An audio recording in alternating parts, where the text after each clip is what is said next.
I saw this illusion recently. There's a pattern that moves across the screen, but when you mask it, it looks like it's going down or to the right. Weird. Anyway, today I'm going to show you how to bring this illusion to life using JavaScript and HTML Canvas.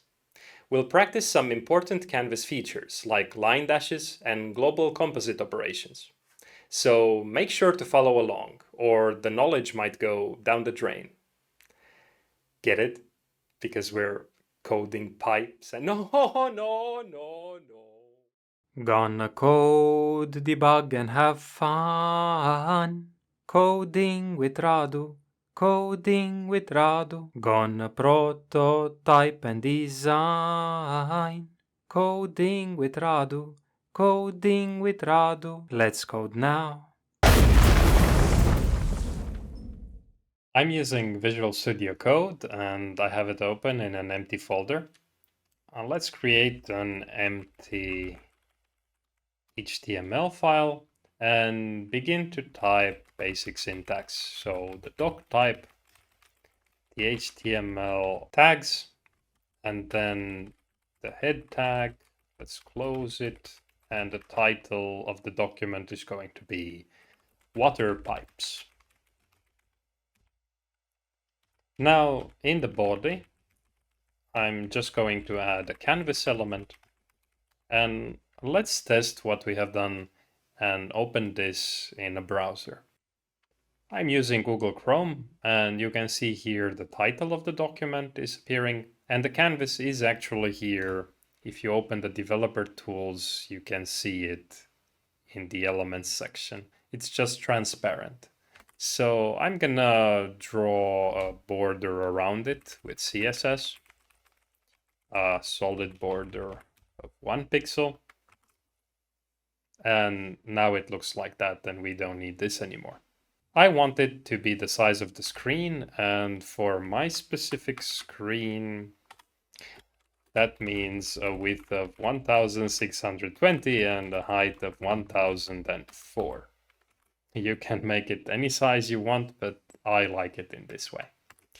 And we will have to write the effect in JavaScript. I'm going to give this canvas an ID so that I can refer to it in the script tag, like so. Let's draw something to see if it works. I'm going to get a reference of the 2D drawing context, like this, and use it to draw a line, starting at 0, 0, the top left corner, and going all the way diagonally to the bottom right corner of the canvas, like so. And stroke. Now save and refresh, and this is our line. You can make this a little bit nicer by not having to repeat here my canvas width and height, because these are global variables, should be global variables, and I'm just going to define them here by destructuring here my canvas. So these values now become global variables here in JavaScript, and that means I can just write this and it will still work. Now, the reason we draw here a diagonal line like this is because we're going to use a trick involving line dashes to make this effect of bars moving, and it's going to save us a lot of effort. I tried implementing this before using bars that are moving and then taking the last one and putting it back in the beginning to give this illusion of infinite motion, and it was a lot of effort. But the Canvas API has some nice functionality that you can use if you know it's there, and I thought I'd show you how to do it. Let's say we want fixed spacing for our bars. And now I'm just going to go here before the stroke and set the line dash to be spacing, spacing. And it doesn't look like anything special, but if we make this line very, very thick, then it's going to have bars already going diagonally like that. Now the thickness should be something really big. I'm just going to add the width and the height to compensate for this whatever size could be. I am sure that setting here align width of width plus height must be outside of the screen. So save, refresh, and there it is. Looks like a zebra now. And we can begin animating, and that's also easy to do. We can go here and define an offset, and now animate is going to be our own function that we define like this. And we begin by clearing the screen. So I just clear everything that is there already. On each frame we want it to be empty, and then draw that. But we also want to modify the line dash offset. So we will set it to this offset that changes like this. And then we can increase the offset by some amount. So this is going to control the speed there, and request animation frame animate. This is going to loop as fast as it can, many times per second. And this is what we get. So really simple way to get this animation. And actually it kind of looks like it's moving to the left, but it's not. This is the illusion already working on us. I'll show you. If this canvas would be square, let's make it square. Take the height and just copy it here like that. Then this clearly looks like the bands are moving that way. So no more illusion there, but it's crazy how powerful this is. Yeah, and this offset is actually maybe not needed. You can even remove it like this by adding here that +5 or whatever speed value you want to have, because it has a default value of 0, so it's going to increase all the time. And if you want it to go the other way, you can use negative values as well, and it's going to go like that.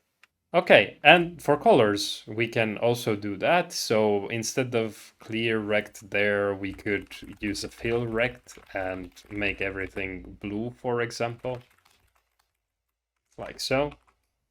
And the stroke style can be changed. I'm just gonna put these up here as colors. Stroke style, maybe red. And now we get this design. And we can begin to try experimenting with this and mask it to different shapes to see if it starts to look like moving to the right or moving downwards. So the way we do that is we define some masking elements here, and I just write a comment to say that this part is where the mask is going to happen. And let's start by drawing a rectangle. So just a horizontal rectangle like this. And you can see it here, blue as our fill color is. But I want to show only the bars behind this rectangle. And for that, this is a really good place to use global composite operations. So we could set the global composite operation to destination in, and that just means that only those bands within this shape here are going to be visible. But if we don't reset this to the default, which is source over, this was the default before everything, then it's going to make some weird effect. I'll show you. But first, let me refresh this, and we can clearly see this moving to the right. Yeah, I don't see it moving like that anymore, even though I know that the diagonal is like that. I definitely see it moving to the right. And if we wouldn't do this reverting there, then this is what we get. Basically, it always draws on top whatever is there until nothing is there, if that makes sense. So yeah, that would be a kind of glitch. Okay, but this works, and I think I want to see it also vertically here. Let's try to add one more rectangle, like so.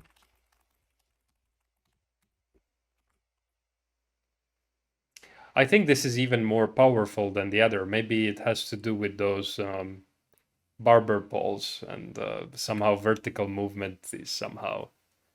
Yeah, that might be the reason. I'm more used to seeing that and thinking that must go up forever, but it's just spinning. Yeah. Now, drawing rectangles like this is kind of tedious because many numbers that need to be added. You can also work with lines instead. So maybe if you remove these rectangles from there, you can say move to, let's say, a little bit off screen and line to downwards. But now our lines have this dash effect and this huge width. So I'm just going to set the line dash to the default value and the line width to 100. And instead of fill, we want a stroke because this is a line. So let's save and refresh. And now we get this with just, well, still 4 coordinates, but we can continue using the line too. So just 2 more coordinates for adding another connected rectangle like this horizontally. And we can go on, maybe vertical again. Let's do this kind of zigzag, horizontal again. And maybe now it can just go off screen to the bottom. I think this should be enough. Okay, so going down and to the right, and it kind of looks like it's moving like that, but maybe it could be more convincing. And let's experiment how it would be to add a border now here around these pipes. That could be interesting. It's another use for global composite operations. So before we reset this, I'm going to go and change the global composite operation to destination over. And this means that now we are going to draw behind what is on the screen. So what I'm going to do is set the line width to 130 wider, and I'm going to make it black.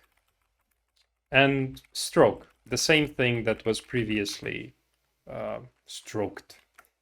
And because this is wider, I'm going to see it underneath. And it looks better, maybe because this border kind of feels like it contains the liquid or whatever is there. I wonder if making a curve here would make it look even better. Somehow I think that this region where we have this long diagonal here, it's making it a little bit unconvincing. And we can try that by setting the... we need to do it for both of these. So anywhere really we can set the line join to round. And that's going to make it round here on the outer parts. Okay, I think it's better. Let's try, I think what will make it really convincing is if we reduce the thickness. So maybe instead of 100, let's put 50, and then this one 80 or something like that. Yeah, definitely. This looks like some moving fluid here, even though we know what it is. Like if we remove all the masking that we have done here, we know what it is. It's not that. It's just this pattern that somehow in some parts of the screen, it's able to look like going down, and in some parts it looks like going to the right, and so on. Hope you liked this and that you got some motivation to experiment with these things more. Thanks for watching and see you guys.